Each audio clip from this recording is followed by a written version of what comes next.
دیکھیں میں آپ کی بات سمجھ گیا ہوں.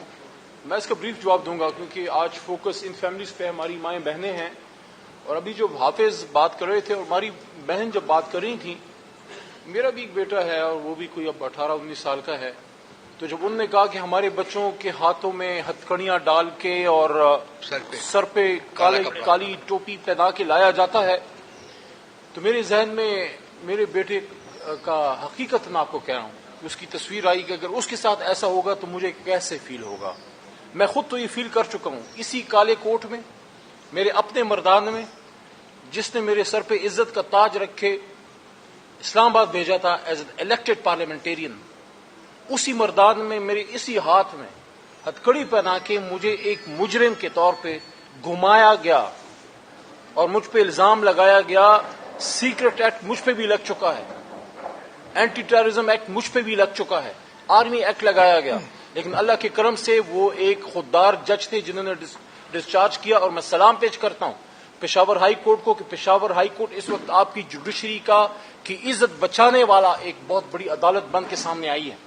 تو اس وجہ سے ہم یہ کہتے ہیں کہ آپس کے گلے شکوے ہم کرتے رہیں گے، لیکن اس وقت نہ میں اہم ہوں، نہ آپ اہم ہیں، نہ یہ رؤوف حسن صاحب. اس وقت یہ لوگ اہم ہیں جن کی فیملیز آئی ہیں. جہاں تک چیف صاحب کے حوالے سے آپ نے بات کی، چونکہ وہ عہدے پہ بیٹھے ہیں، ہم نے گلا اور ہم نے استدعا انہی سے کرا. جی سر.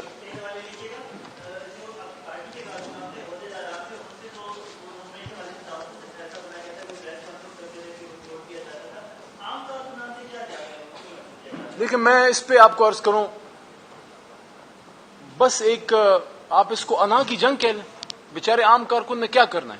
اور میں نے جب میرا دہشت گردی کا کیس عدالت سے ختم ہوا، پھر میں اپنی بات کر کے آپ کے سوال کا جواب دینا چاہتا ہوں. مجھ پہ فیک کرپشن کے کیسز بنائے گئے، اس میں بھی ان کے ہاتھ کچھ نہیں لگا. تو میں جب عدالت میں، ظاہر ہے میرے ساتھ بیٹھے ہیں، میرے سے زیادہ قابل ہیں کہ میں چھوٹا موٹا، میں بھی ٹوٹا پھوٹا وکیل ہوں. میں نے وہاں عدالت میں یہ آرگومنٹس دیے کہ اگر ایک ہی جرم میں 2 بندے قید ہیں اور ایک بندہ پریس کانفرنس کر کے نکل گیا ہے، تو یہ کس قانون کے تحت ہے؟ کیا پریس کانفرنس کے ذریعے وہ سارے چارجز ڈراپ ہو گئے ہیں؟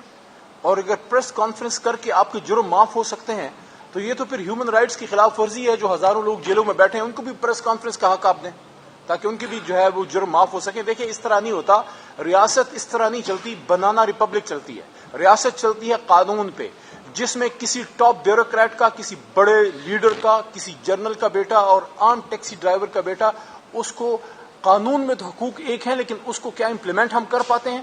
نہیں کر پاتے. یہی جنگ ہے عمران خان کی. جو جیل میں بیٹھا ہے عمران خان، وہ اپنے لیے نہیں بیٹھا، وہ آپ کے اور ہمارے ان بچوں کے لیے بیٹھا ہے کہ وہ یہ کہہ رہا ہے کہ نہیں، اس ملک میں 2 نہیں 1 قانون ہوگا اور وہ اپلائی بھی ہوگا. شکریہ. Thank you.